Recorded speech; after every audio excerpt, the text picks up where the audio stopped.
आइए जानते हैं उत्तर प्रदेश की मुख्य खबरों के बारे में। यूपीएसएससी ने वर्ष 2026 के लिए सहायक बोरिंग तकनीशियन के 402 पदों पर भर्ती का नोटिफिकेशन जारी किया है। इच्छुक अभ्यर्थी 15 अप्रैल से ऑनलाइन आवेदन कर सकेंगे। आवेदन प्रक्रिया यूपीएसएससी की आधिकारिक वेबसाइट के माध्यम से पूरी होगी। उम्मीदवारों का चयन लिखित परीक्षा और निर्धारित चयन प्रक्रिया के आधार पर किया जाएगा।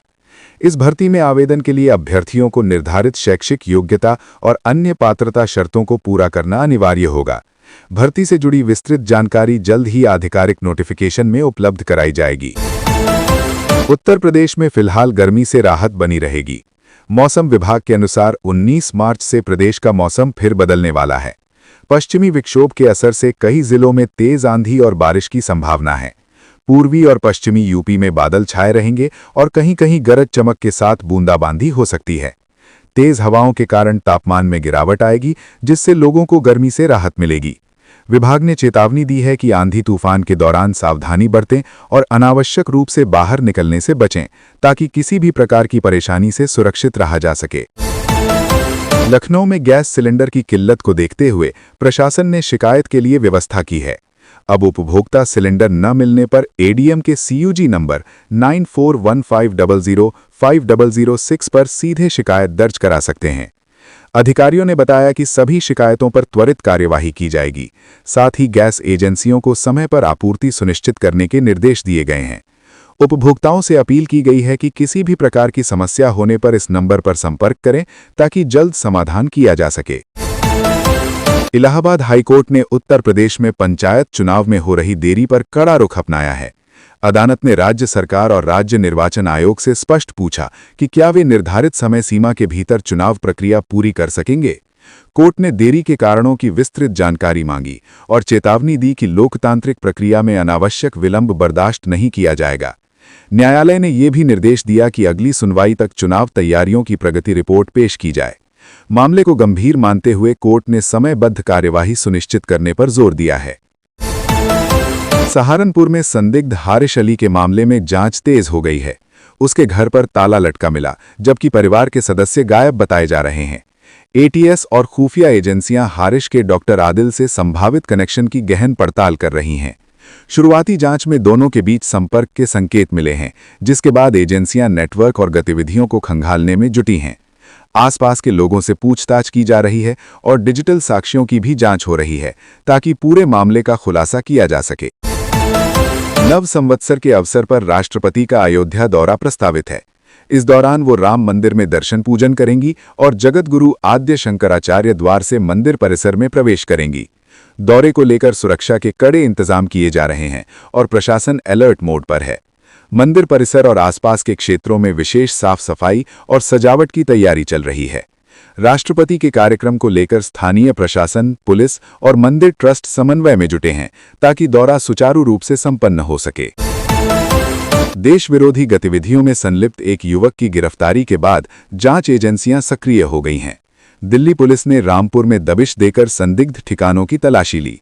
इस कार्यवाही के बाद स्थानीय पुलिस और खुफिया इकाइयों ने भी जांच तेज कर दी है। युवक के संपर्कों और नेटवर्क की पड़ताल की जा रही है, साथ ही डिजिटल साक्ष्यों को खंगाला जा रहा है।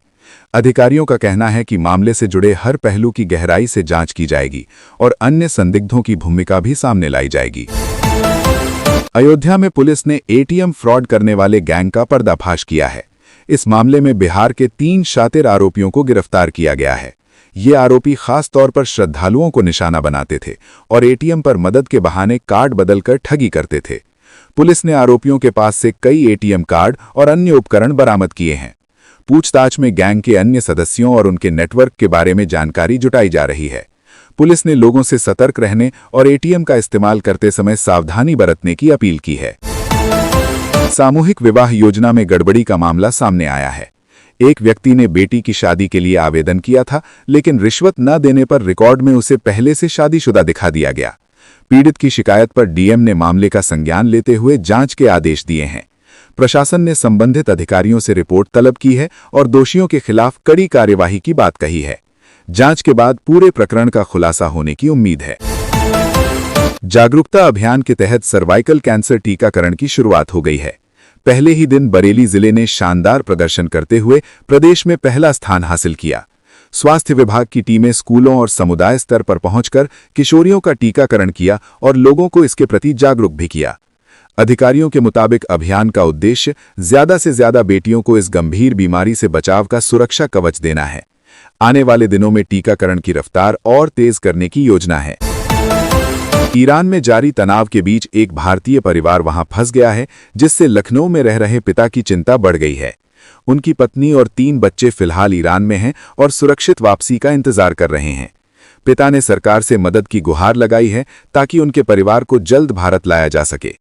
उन्होंने बताया कि हालात लगातार बिगड़ रहे हैं, जिससे संपर्क और सुरक्षा को लेकर भी परेशानी हो रही है। प्रशासन ने मामले की जानकारी लेकर हर संभव सहायता का भरोसा दिलाया है। गेहूं खरीद प्रक्रिया को किसानों के लिए सरल बनाने के उद्देश्य से प्रशासन ने नई व्यवस्था लागू की है। अब खरीद टीमें सीधे गांवों तक पहुंचकर किसानों से उनके खेतों पर ही गेहूं खरीदेंगी। बरेली मंडल में इसके लिए 452 स्थायी और 44 मोबाइल क्रय केंद्र स्थापित किए गए हैं।